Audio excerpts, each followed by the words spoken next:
जब भी कोई बंदा खबर लेके आए फासिक, इन जाकुम फासिकुम बिनाबाइन, तो क्या करो, फतबय्यनू, उसकी तहकीक करो।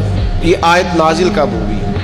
नबी पाक अलैहिस्सलाम ने वलीद बिन उकबा उनको भेजा कि फलां कबीला जो है उससे ज़कात वसूल करके लाए, उन्होंने इस्लाम कबूल किया था।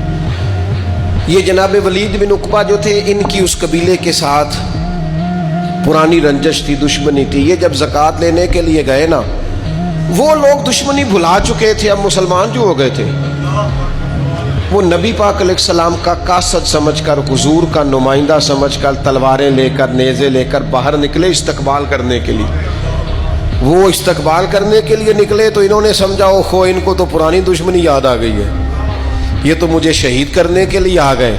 ये वहाँ से दौड़े, जाके नबी पाक अलैहिस्सलाम की बारगाह में अर्ज़ की, हुजूर ज़कात क्या देनी है उन लोगों ने, वो तो माज़अल्लाह ऊपर ऊपर से लगता है कलमा पढ़ते हैं, वो तो निकल आए तलवारें लेके, कत्ल करने लगे थे, जान बड़ी मुश्किल से बचा के आया हूँ। अब सहाबाए किराम अलैहिम रिदवान में से बहुत सारे लोग तैयार हो गए उनके खिलाफ जंग करनी। अल्लाह के रसूल अलैहिस्सलातु वस्सलाम ना बड़ी जल्दी चीज़ों का फैसला नहीं करते थे, ज़रा चीज़ों को ना देखते, परखते, गौर करते। हुजूर फरमाने लगे जल्दी ना करो, ज़रा ठहर जाओ। नबी पाक अलैहिस्सलाम ने हज़रत खालिद बिन वलीद को भेजा रदियल्लाहु ताला अन्हु, फरमाया आप जाइए। वो एक लश्कर लेके गए, उन्होंने जाके वहाँ पड़ाव किया, रात के अंधेरे में जासूस भेजे। जासूस रात सारी वहाँ देखते रहे, कहने लगे यार वो तो अजानें पढ़ते हैं, जमातें कराते हैं, वो तो पक्के मोमिन है, कोई खाता ही नहीं इस तरह का। हमने हर जगह उन्हें अल्लाह रसूल का फरमा बरदार पाया। सुबह जनाब खालिद बिन वलीद रदियल्लाहु ताला अन्हु उजाले में उनके पास गए, कहा ज़कात दो, कहने लगे जनाब हाज़िर है। हम तो कल भी वलीद बिन उकबा तशरीफ लाए थे, तो हम तो उनके इस्तकबाल को भी निकले थे, पर वो चले गए। अब वो ज़कात लेके वापस गए और जाके अर्ज़ की, या रसूल अल्लाह इनको गलत फहमी हो गई है, मसला कुछ और था, तूने समझा ही नहीं, गौर ही नहीं किया, बात को परख तो लेता, जरा तवज्जो तो कर लेता, बात कुछ और थी, मामला कुछ और था। हम मामला फहम ही नहीं होते, फटाफट इश्तियाल में आ जाते। पता है बंदा नेक कौन होता है? जिसकी तन्हाई नेक होती है, जो अकेले में नेक होता है। तन्हाई जिसकी पाक साफ होती है, असल में वो बंदा नेक होता है। हमारे यहाँ ना बिलखुसूस नौजवान नस्ल से कहूँगा, तुम्हारे पास सहूलत आई है मोबाइल की, तुम्हारे पास सहूलत आई है इंटरनेट की, लेकिन देखना इसकी वजह से कहीं तुम्हारी तन्हाई नापाक ना हो जाए।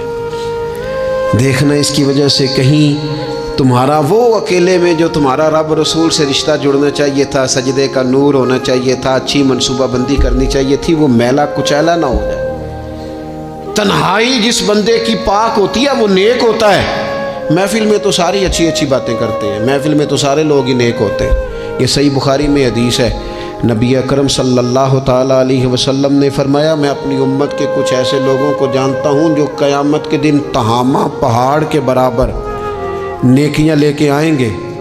तिहामा पहाड़ था एक बड़ा सफ़ेद रंग का, इस पहाड़ के बराबर वो नेकियां लेके आएंगे, लेकिन फरमाया अल्लाह ताला उनकी नेकियों को हवा में उड़ा देगा।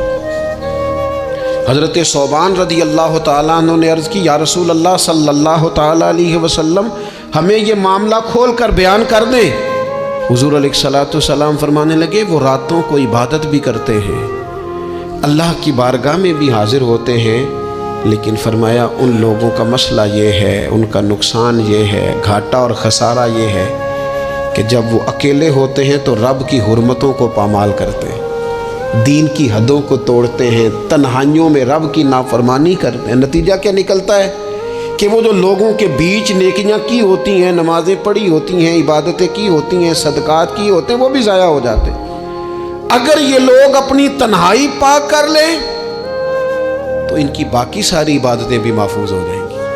अपनी तन्हाई पर तवज्जो दें। अपनी बिलखुसूस नौजवानों, मेरी आपसे बड़ी दर्दमंदाना अपील है, अपनी तन्हाई में ना रब की बारगाह में हाजिर हो, अच्छे इरादे करो, अच्छी मनसूबाबंदी करो, लंबी दुआएं मांगो। अकेले जब हो तो फिर ना वुज़ू करके रसूल पाक की बारगाह में दरूद व सलाम पढ़ो, दिलों को कुव्वत मिलेगी, हाफ़िज़े मजबूत होंगे, تمہارے چہروں پر روشنی آئے گی. حضرت عمر فرمانے لگے کہ اگر کوئی کتا بغیر پانی پیے مر گیا فرات کے کنارے صحرا میں، یعنی اس تک پانی نہیں پہنچا، انسان کی بات نہیں، یہاں تو عورتوں کو اسپتال میں جگہ نہیں ملتی تو وہ رکشے میں بچے پیدا کر لیتی، یہاں تو بہت سارے لوگ ایسے ہیں جنہیں دوائی میسر نہیں آتی اور وہ مر جاتے. کتا اگر میری حکومت میں پیاسا مر گیا تو عمر فرماتے ہیں اللہ مجھ سے پوچھے گا کہ ڈیوٹی تو تیری تھی نا، ذمہ داری تو آپ کے صاحبزادے کہتے ہیں کہ ایک اونٹ زخمی ہو گیا، کسی نے اسے زخمی کر دیا. تاریخ الخلفاء میں امام جلال الدین سیوطی علیہ رحمہ نے لکھا ہے اونٹ زخمی ہو گیا، اونٹ کی نا گردن پر نشان لگ گیا زخم کا. اس زمانے میں طریقہ تھا کہ کپڑا جلا کے نا زخم پہ لگایا جاتا تھا. حضرت عمر فاروق رضی اللہ تعالیٰ عنہ نا اب 60 سال عمر ہے، بوڑھے آدمی ہے، جسمانی طور پر بھی کمزوری آ جاتی ہے عمر کے حساب سے. اونٹ کی نکیل کے ساتھ پہلے اسے باندھا، پھر وہ کپڑا جلایا، پھر اپنے ہاتھوں سے اونٹ کا وہ جو زخم تھا نا اس پر وہ کپڑا ڈالنے لگے، اس کو ٹھیک کرنے لگے. تو صاحبزادے آگے بڑھے، وہ کہنے لگے ابا جی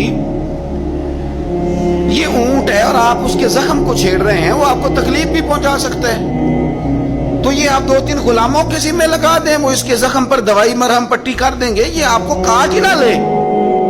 تو کہتے ہیں حضرت عمر فاروق نے میری بات کو جھٹکا، فرمانے لگے پیچھے ہٹ جا، حکومت میری ہے کہ غلاموں کی ہے، ذمہ داری میری ہے کہ غلاموں کی ہے. فرمایا پتر میں تو ڈر رہا ہوں کہ کہیں یہ اونٹ کی قیامت میں میری شکایت نہ کر دے، یہ میری شکایت نہ کر دے کہ اللہ میں بیمار ہو گیا، زخم لگ گیا، حکومت عمر کی تھی اور کسی نے مجھے پوچھا ہی نہیں.